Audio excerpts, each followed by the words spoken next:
O eletrocardiograma ou registro eletrocardiográfico é a marcação em papel ou digital dos eventos eletrofisiológicos que ocorrem no coração. Anatomicamente, a estrutura eletrofisiológica compreende um grupo de células chamadas de nó ou nódo sinoatrial, localizadas na desembocadura da veia cava superior, na parede posterior do átrio direito, vias internodais, nódo atrioventricular, também formado por um grupo de células que tem a capacidade de despolarizar e repolarizar ritmicamente, uma estrutura delgada que fica entre o nó atrioventricular e o ramo direito e esquerdo do sistema de Purkinje, chamado feixe de His ou feixe atrioventricular, e os ramos direito e esquerdo do sistema que depois dará origem às fibras de Purkinje. Esses ramos, direito e esquerdo, e as fibras de Purkinje também são formados por células autodespolarizáveis. Tanto o nó sinoatrial como o nó atrioventricular e os ramos direito e esquerdo podem controlar o ritmo cardíaco. De modo natural, fisiologicamente, ou seja, a maneira normal, é que o nó ou nódo sinoatrial controle o ritmo cardíaco. Isso acontece por meio de despolarizações e repolarizações que ocorrem cerca de uma vez a cada segundo, em média. Nós já aprendemos que o nó sinoatrial, as células do nó sinoatrial ou do nó atrioventricular ou do sistema de Purkinje são células que têm a capacidade de se despolarizar espontaneamente. Isso acontece porque, após a repolarização, gradativamente vão entrando átomos de sódio dentro dessas células até o ponto chamado de limiar, quando então grande quantidade de canais de cálcio se abrem e ocorre a despolarização das células do nó sinoatrial atrioventricular principalmente. Após a despolarização, os canais de sódio e cálcio se fecham, os canais de potássio se abrem, ocorre a repolarização e a célula do nó sinoatrial está pronta para uma nova despolarização. Novamente, os canais de sódio começam a permitir a entrada gradativa de sódio até que atinge um limiar, quando então grande quantidade de canais de cálcio se abre e ocorre causando a verdadeira despolarização do nódo sinoatrial, seguida pela abertura dos canais de potássio, saída do potássio, repolarização, e assim a célula vai despolarizando e repolarizando cerca de uma vez ou um pouco menos de uma vez por segundo. O ritmo do nó sinoatrial varia de 70 a 80 despolarizações por minuto. Quando uma pessoa está com esse ritmo, nós dizemos que ela tem um ritmo sinusal em relação à frequência cardíaca. O coração ele pode ser acelerado ou desacelerado. O ritmo normal, aqui representado pela linha cinza, é de cerca de 70 a 80 vezes por minuto. Mas o sistema nervoso simpático, que veremos posteriormente, ele pode acelerar, antecipando, estimulando as células do nódo sinoatrial, de tal forma que as despolarizações e repolarizações acontecerão num ritmo maior. A frequência cardíaca supera os 80 batimentos, 100 batimentos, podendo chegar a 180, 190, 200 batimentos, em alguns casos até um ritmo maior. Por outro lado, a estimulação parasimpática, ela retarda a despolarização. Esse evento nós estudaremos depois, mas a estimulação parasimpática pode reduzir a frequência cardíaca para menos de 70 batimentos, como 60, 50 batimentos, até menos. Isso acontece em pessoas com estado de treinamento físico muito bom.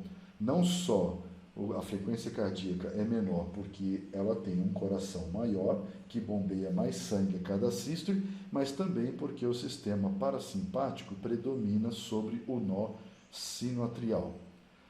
Aqui nós temos uma animação que mostra então os eventos da despolarização do nó sinoatrial, quando ocorre a entrada gradativa de sódio até atingir o limiar, abrindo os canais de cálcio e despolarizando a célula, grande quantidade de íons positivos penetram na célula, causando a despolarização do nó sinoatrial.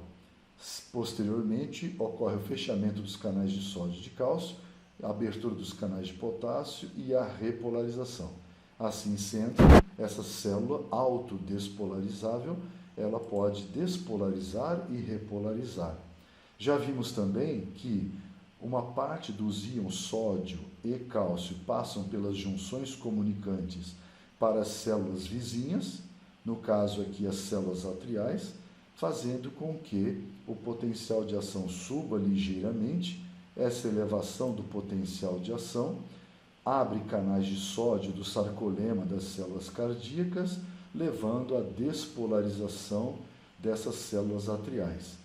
Veja que a curva do potencial de ação da célula atrial, o cardiomiócito atrial, é diferente da curva de despolarização da célula do nódo. O cardiomiócito atrial, ele tem uma fase de despolarização, seguida por uma pequena repolarização, posteriormente um platô, e aí sim, depois vem a fase da repolarização e a volta ao estado de polarização de repouso. Essa característica da célula atrial, ela é peculiar e muito importante, como veremos posteriormente. Essa curva, ela pode ser dividida em 4 fases. Existe uma pequena fase aqui, que é desencadeada pela entrada de sódio e cálcio para dentro das células cardíacas, os cardiomiócitos, tanto atriais como ventriculares, por conta da passagem de sódio e cálcio pelas junções comunicantes para os cardiomiócitos. Aí sim, ocorre a abertura de grande quantidade de canais de sódio e vem a fase 0. A fase 0 é a fase de despolarização do cardiomiócito ou dos cardiomiócitos atriais e ventriculares. A fase 1 ela é seguida pelo fechamento dos canais de sódio, a diminuição, portanto, da entrada de sódio, o que leva a uma pequena redução da carga elétrica, seguida pela fase 2, que é a abertura dos canais de cálcio, quando então grande quantidade de cálcio entra dentro dos cardiomiócitos. Essa fase é chamada platô, e aí então a abertura dos canais de potássio, a grande saída de potássio para fora das células, a fase 3, quando então nós temos a repolarização. E na fase 4, as bombas de sódio e potássio reestabelecem o potencial de repouso, retirando o sódio que havia entrado e trazendo de volta para dentro da célula o potássio que havia saído. Então, novamente, nós temos aqui nessa figura a fase 1, que é o potencial de ação que ocorre na membrana do cardiomiócito, a entrada de sódio. A fase 2, os canais de cálcio, eles são abertos por causa da entrada de sódio, mudando a voltagem dentro das células dos cardiomiócitos atriais e ventriculares. Essa entrada de cálcio aqui, o cálcio se dirige a 2 lugares.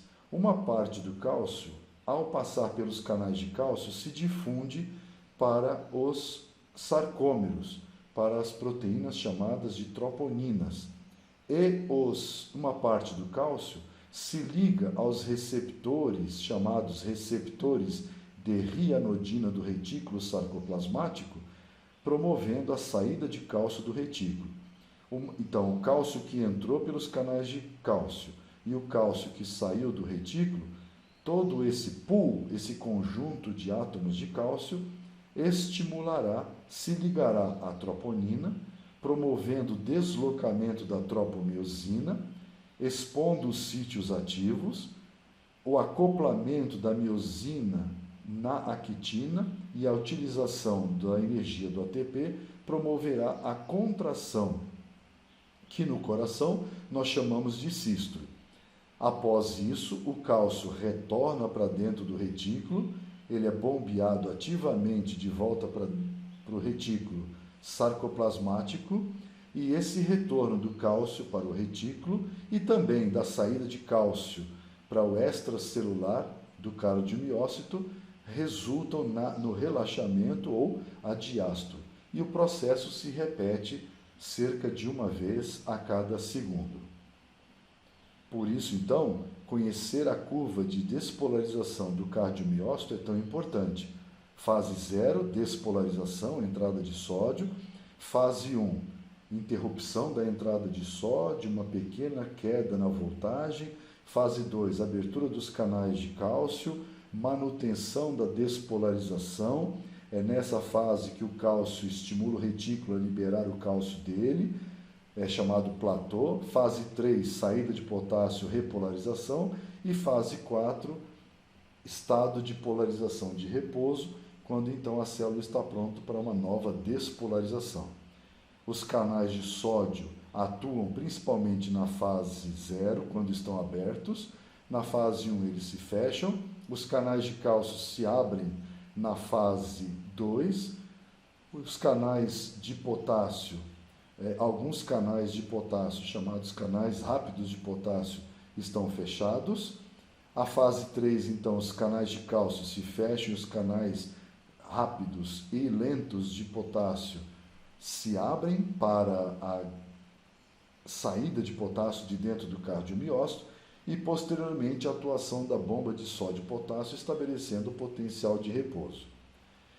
Essa curva da despolarização do cardiomiócito, em conjunto, a somatória de todas as despolarizações e repolarizações do cardiomiócito pode ser registrada em um aparelho chamado eletrocardiógrafo. Portanto, o eletrocardiógrafo registra, faz o eletrocardiograma, que representa a soma das despolarizações e repolarizações de todas as células atriais e ventriculares. E esta sobreposição aqui, ela nos ajuda a entender a importância do eletrocardiograma. Quando nós olhamos o complexo QRS, que nós já vamos ver em detalhes, nós estamos vendo o registro de despolarização das células ventriculares. O complexo QRS é o registro eletrocardiográfico da despolarização das células dos cardiomiócitos ventriculares. Por isso que o desenho mostra a fase 0 e a fase 1 localizadas principalmente em associação ao complexo QRS. A fase 2, que é a fase onde o cálcio está entrando, e esse cálcio promovendo o acoplamento da quitina e da miosina na actina, é aquela fase que ocorre entre a onda S e a onda T. Durante essa fase ocorre o platô, o cálcio está atuando e o músculo cardíaco ele está iniciando a sua contração, a sua sístole. E aí então nós temos a onda T, que representa a repolarização. Note que a onda T ela está exatamente quando começa então a abertura dos canais de potássio e a voltagem começa a diminuir, se tornando negativa até chegar ao potencial de repouso. É quando então o potássio está saindo da célula. A fase 4, quando a célula está se recuperando e reestabelecendo o potencial de repouso, é a fase de grande atuação da bomba de sódio e potássio. Novamente, fase 0, grande entrada de sódio.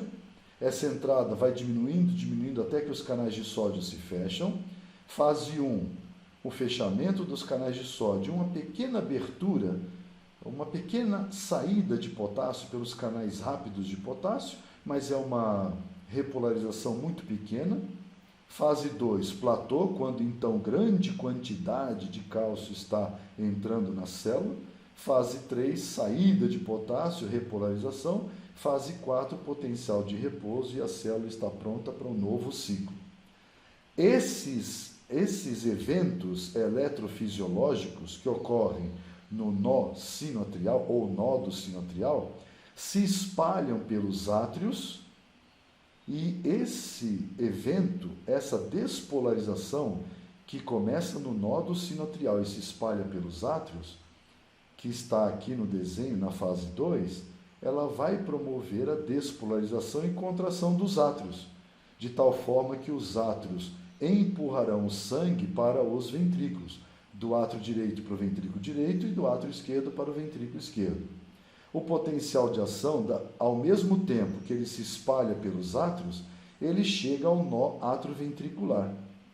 Não fosse o atraso que acontece aqui no feixe atrioventricular, e o potencial passaria tão rapidamente por aqui que os átrios e os ventrículos contrairiam praticamente ao mesmo tempo. E isso tornaria o coração um órgão inútil, porque ele não conseguiria passar o sangue do átrio para o ventrículo e do ventrículo para o corpo todo. Mas graças ao atraso que ocorre no feixe atrioventricular ou feixe de His, a despolarização alcança os átrios, os dois átrios, eles contraem e empurram o sangue para os ventrículos, aí a despolarização segue pelos ramos direito e esquerdo e pelas fibras do sistema de Purkinje, despolarizando os ventrículos, como nós vemos aqui. A fase 3 mostra a despolarização dos átrios, a fase 4 a despolarização do septo interventricular e a fase 5 a despolarização dos ventrículos. Graças a esses eventos e a essa sequência, os átrios contraem primeiro que os ventrículos e o coração se torna uma grande bomba. Isso pode ser registrado colocando-se eletrodos no braço direito, no braço esquerdo, perna direita, perna esquerda e eletrodos no tórax, permitindo uma visão em ângulos diferentes dos eventos eletrofisiológicos que acontecem no coração. Nós chamamos a esse registro de eletrocardiograma. Nós temos aqui a onda P, a onda Q, R, S, T. São 5 ondas, mas as ondas podem ser agrupadas como onda P, complexo QRS e onda T. A onda P representa o registro elétrico da despolarização do nó sinoatrial e dos átrios. O complexo QRS é o registro elétrico da despolarização dos ventrículos. E a onda T é o registro elétrico da repolarização dos ventrículos. Assim o coração funciona. Onda P, QRS, T, P, QRS, T, P, QRS, T, cerca de 70 a 80 vezes por minuto. Despolarização dos átrios, despolarização dos ventrículos, repolarização dos ventrículos e assim se repetindo cerca de 70 a 80 vezes por minuto. Essa animação, ela ilustra para nós os eventos que começam no nó sinoatrial e se espalham pelo coração. O potencial de ação, ele tem origem no nó sinoatrial, por isso ele é chamado de marca-passo cardíaco. Essa despolarização, ela se propaga para os átrios pelas vias internodais, que nada mais são do que células atriais, cardiomiócitos, que têm um papel mais importante em despolarizar do que contrair. Então, a despolarização do nó sinoatrial se propaga por essas vias internodais e também de cardiomiócito para cardiomiócito, de tal forma que os dois átrios despolarizam. Ocorre a despolarização também do nó do átrio ventricular, uma pausa, um atraso, melhor dito, no feixe atrioventricular, e aí o potencial de ação segue pelos ramos até alcançar todas as células cardíacas dos ventrículos. Essa animação, então, mostra que a despolarização do nó das vias internodais e dos átrios leva à contração dos átrios. Note, despolarizou, contraiu, despolarizou, contraiu, o sangue do átrio direito é empurrado para o ventrículo direito. Quando o átrio esquerdo despolariza, ele contrai, empurrando o sangue do átrio esquerdo para o ventrículo esquerdo. Também, da mesma forma, quando os ventrículos direito e esquerdo despolarizam, após a despolarização, eles contraem. O sangue do ventrículo direito é impulsionado aos pulmões e o sangue do ventrículo esquerdo é impulsionado para o corpo todo. Por isso, quando nós olhamos para o eletrocardiograma, nós, na verdade, estamos vendo os eventos, o registro em conjunto dos eventos eletrofisiológicos que ocorrem no coração. A onda P é a despolarização dos átrios, o complexo QRS, a despolarização dos ventrículos, e a onda T é a repolarização dos ventrículos. Nesse momento, alguém pode perguntar, e onde está a onda de repolarização dos átrios? Porque se os átrios despolarizam, eles devem repolarizar.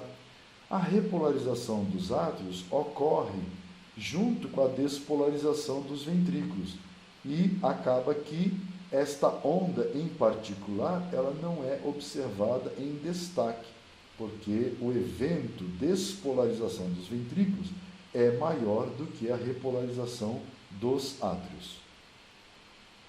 Quando nós colocamos a figura do coração trabalhando ao lado da figura que ilustra o eletrocardiograma, acho que fica mais fácil para entender a associação entre as ondas eletrocardiográficas e os eventos cardíacos.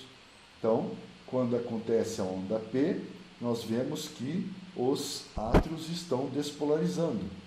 Quando ocorre a onda P, os átrios estão despolarizando. Vamos parar em cima da onda P. Aqui está o registro da onda P e esses sinais, essa ilustração mostra que o potencial de ação percorreu o nó sinoatrial, as vias internodais e chegou ao nó atrioventricular. Vamos seguir e dar uma pausa no complexo QRS. Já ocorreu o complexo QRS, o potencial de ação já percorreu os ventrículos e agora os dois ventrículos estão contraindo. Agora vem a onda T, ela ocorreu, foram repolarizados as células dos ventrículos, os cardiomiócitos ventriculares, e aí então eles relaxam e os ventrículos fazem a diástole. E assim então é a mecânica cardíaca associada aos eventos eletrocardiográficos. A Silverthorne ilustra isso da seguinte maneira. Aqui nós temos o início, a despolarização do nódo sinoatrial e o início da despolarização dos átrios. A onda P ela está subindo. Após a despolarização de todos os cardiomiócitos atriais, como a gente vê aqui na segunda figura, a onda P está completamente registrada e nós estamos no intervalo PQ. Após isso, ocorre a despolarização e o atraso no feixe atrioventricular, ocorre a despolarização do septo interventricular e nós vemos o registro da onda Q. Quando o potencial de ação atinge o ápice do coração, no finalzinho do septo interventricular, praticamente da metade do septo em diante, nós já vemos o registro da onda Q. O potencial de ação, então, segue para o ventrículo esquerdo e para o ventrículo direito, para as células, para os cardiomiócitos ventriculares esquerdo e direito, Na próxima figura, o complexo QRS terminou, a onda S está registrada e aí terminou a despolarização dos ventrículos. A próxima figura ilustra o intervalo ST, quando então os ventrículos estão contraindo, porque já despolarizaram, e o evento repolarização se inicia, ou seja, a abertura de canais de potássio, a saída de potássio de dentro dos cardiomiócitos ventriculares, se iniciou a onda T, depois que todos os cardiomiócitos repolarizaram, a onda T terminou e assim um ciclo cardíaco foi completo. Novamente, nós vemos então que a onda P é o registro da despolarização do nódo sinoatrial, das porções iniciais do átrio, de todas as células, de todos os cardiomiócitos atriais. Depois, o complexo QRS, começando pela onda Q, é a despolarização do septo interventricular. A onda R, despolarização do ápice do coração. A onda S, o término da despolarização das células ventriculares. E aí, então, a onda T, que é a repolarização dos cardiomiócitos ventriculares, produzindo relaxamento e a diástole do coração. E assim se completou um ciclo completo do trabalho cardíaco, tanto do ponto de vista eletrofisiológico como do ponto de vista mecânico. Por isso que, quando nós olhamos para um eletrocardiograma, nós estamos vendo o registro elétrico de eventos que ocorrem no coração e permitem que o coração bombeie sangue dos átrios para os ventrículos e dos ventrículos para o corpo todo. Existem diferenças interessantes entre o músculo esquelético, o miocárdio e as células autoexcitáveis cardíacas. Por exemplo, o músculo esquelético, o potencial de repouso dele é de menos 70 mV, o miocárdio menos 90 mV e as células autoexcitáveis em torno de menos 60 mV, segundo a Silverthorne. O músculo esquelético, a entrada de sódio promove a despolarização, o miocárdio precisa da entrada de sódio, o trabalho das junções comunicantes e também a entrada de cálcio, e o miocárdio autoexcitável precisa também da entrada de sódio, da entrada de cálcio, para que as células do nodo, dos nodos, despolarizem. O músculo esquelético, a fase ascendente do potencial de ação é por causa da entrada de sódio. O miocárdio, as células cardíacas, o cardiomiócito atrial e ventricular também é pela entrada de sódio, e as células nodais, a despolarização, a fase ascendente, é por conta da entrada de cálcio. A fase de repolarização nas células musculares esqueléticas, ela é rápida, causada pela saída de potássio. No caso das células miocárdicas, os cardiomiócitos, essa fase é prolongada pela entrada de cálcio, e essa fase prolongada é chamada de platô. E nas células autoexcitáveis, ela é rápida, causada pela saída de potássio. No músculo esquelético, a hiperpolarização ocorre por um excessivo deslocamento de potássio para fora da célula. No caso dos cardiomiócitos, nós não vemos uma fase de hiperpolarização, e nas células autoexcitáveis, normalmente não é uma hiperpolarização. A duração do potencial de ação no músculo esquelético é muito curta, de 1 a 2 milissegundos. Na célula cardíaca, o cardiomiócito atrial e ventricular é 200 vezes maior, de 100 a 200 vezes maior, são 200 milissegundos, e nas células autoexcitáveis em torno de 150 milissegundos. O período refratário, aquele período que a célula não despolariza, é geralmente curto no músculo esquelético, ele é longo nos cardiomiócitos e ele não aparece nas células nodais autoexcitáveis.